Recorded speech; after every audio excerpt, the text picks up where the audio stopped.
Portes ouvertes travaillait en Union soviétique et en Europe de l'Est. Ce grand empire russe s'est désagrégé en plusieurs républiques indépendantes. Ces républiques existaient déjà, mais faisaient part entière de l'Union soviétique et sont devenues, elles aussi, du jour au lendemain, indépendantes. Et nous, évidemment, en tant que portes ouvertes, on a décidé de faire de la recherche pour avoir une image correcte et actuelle de ce qui se passait là-bas au niveau des chrétiens.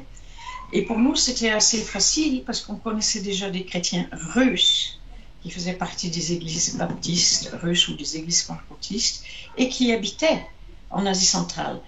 Leurs parents y avaient été envoyés par Staline comme punition parce qu'ils étaient chrétiens. C'est en 1995, j'ai fait mon premier voyage en Ouzbékistan. J'ai fait connaissance avec ces chrétiens et quand j'ai été dans une église russe baptiste, une grande église russe baptiste dans la capitale, Tachkent, l'église était pleine.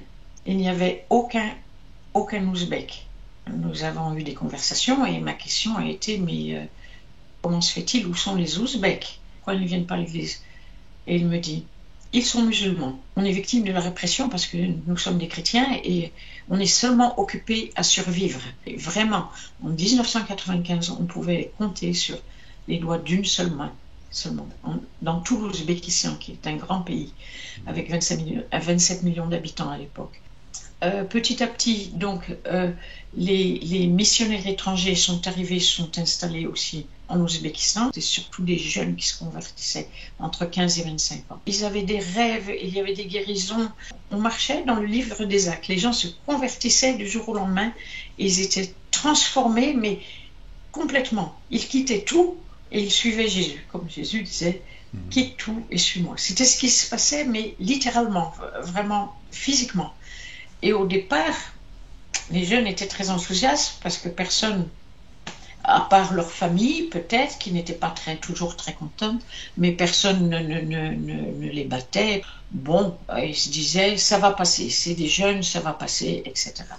Mais à partir de 1999, alors là, la vis s'est resserrée et c'est là que ça a été le début vraiment de la persécution des chrétiens en Asie centrale. Mais il était un peu trop tard parce que l'église était quand même, l'église ethnique d'Asie centrale était quand même établie déjà. Et l'église d'Asie centrale aujourd'hui est vivante et elle continue à croître sans arrêt. Mais bon, les difficultés croissent aussi. Est-ce que tu peux nous expliquer ce que vivent les chrétiens de cette région aujourd'hui et en quoi est-ce qu'ils sont persécutés? Les chrétiens locaux sont en effet persécutés un peu dans tous les aspects de leur vie et ils sont considérés aussi bien par leur famille que par la société et par le gouvernement comme des agents occidentaux qui veulent introduire une culture occidentale dans les pays d'Asie centrale. Il est impossible d'ouvrir une église, d'enregistrer cette église légalement. S'ils essayent de le faire, ils sont encore plus persécutés. Donc on peut dire que l'église locale d'Asie centrale fonctionne dans l'illégalité. Or, s'ils sont dans l'illégalité, eh ben, on peut les poursuivre, on peut les arrêter. Nos projets, évidemment, sont très important. Donc ce sont des projets qui permettent une réinsertion sociale, ça leur permet également de sortir de la pauvreté et aussi de regagner une certaine dignité qu'ils avaient perdue quand ils se sont tournés vers Jésus. Oui, tout à fait, parce que ces pays étaient déjà pauvres au temps de l'Union soviétique, mais le sont devenus encore plus. Donc il y a une extrême pauvreté. Évidemment, parmi les gens qui se convertissent, la première chose qui leur arrive, c'est de perdre leur travail dans la société. Après, la deuxième chose qui leur arrive, c'est qu'évidemment, les familles les laissent tomber aussi souvent. Si les familles ne se convertissent pas avec la personne qui se convertit, il arrive un moment où les nouveaux convertis n'ont plus d'autre alternative que d'aller mendier. C'est là qu'à un moment donné, on a décidé de commencer en effet avec des microcrédits. Au départ, on a commencé avec des toutes petites sommes, commencé une petite usine de meubles.